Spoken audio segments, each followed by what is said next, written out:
Rumah Tuhan, rumah kita. Mari kita kobarkan semangat untuk menjemaatkan keluarga dan mengkeluargakan jemaat, serta menjadikan GKT Banyuwangi sebagai komunitas rohani yang saling menguatkan dan menumbuhkan.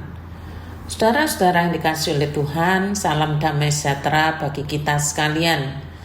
Saat teduh kita hari ini bersumber dari kitab Nabi Zakaria, pasal 5 ayat 5 sampai 11. Jika saudara-saudara membaca dan memperhatikan kitab Nabi Zakaria ini, maka kita akan menemui firman yang bentuknya penglihatan-penglihatan.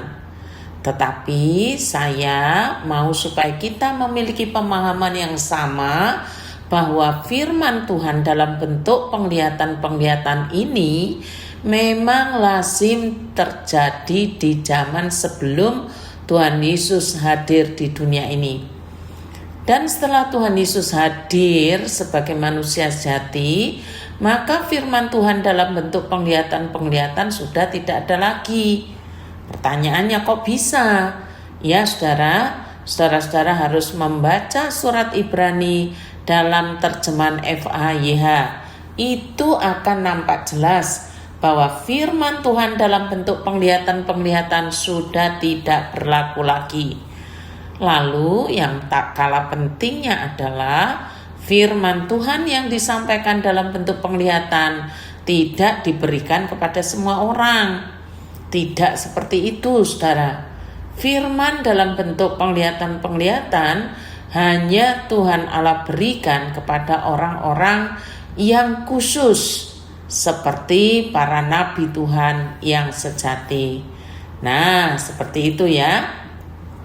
Sekarang kita akan masuk lebih dalam di penglihatan-penglihatan yang diberikan kepada Nabi Zakaria, khususnya penglihatan ketujuh pada ayat 5 sampai 11.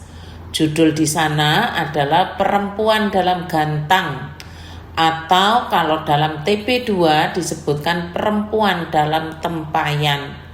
Apa maksudnya?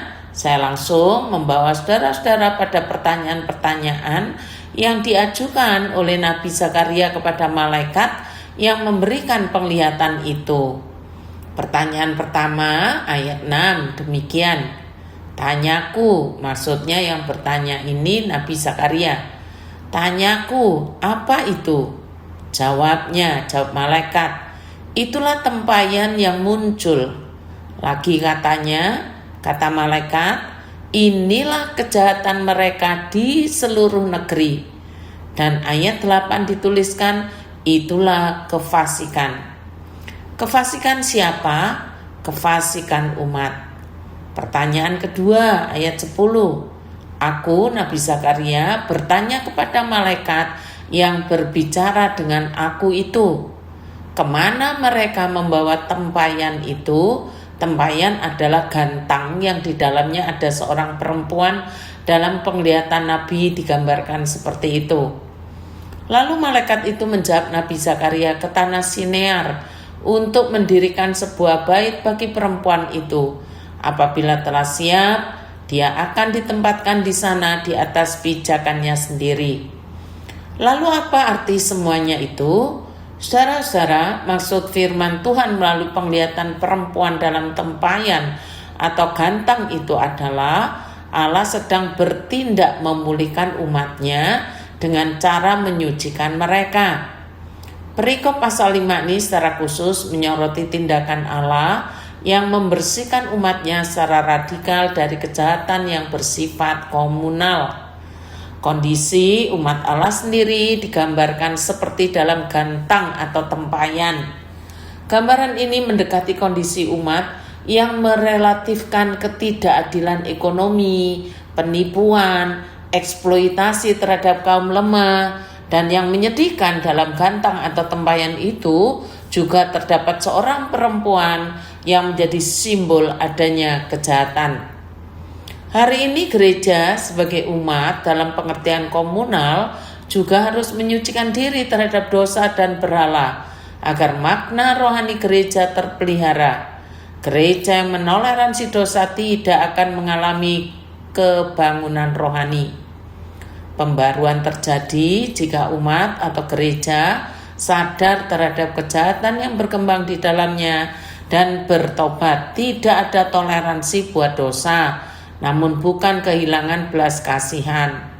Gereja lebih sering bukan tidak sadar terhadap dosa-dosa komunal, tetapi lebih pada voting suara terbanyak mengenai dosa itu sendiri, sehingga seolah-olah tidak berdosa. Gereja menjadi bisu terhadap dosa ketika bestinya yang justru melakukan itu. Jadi mari kita kembali kepada gereja yang militan. Walaupun tidak disukai atau tidak didukung manusia, kita tahu bahwa dukungan kita memang bukan dari manusia, tetapi dari Allah sendiri. Secara kegiatan hari ini adalah persekutuan usia bahagia yang dilaksanakan pukul 16.30 WIB di gereja.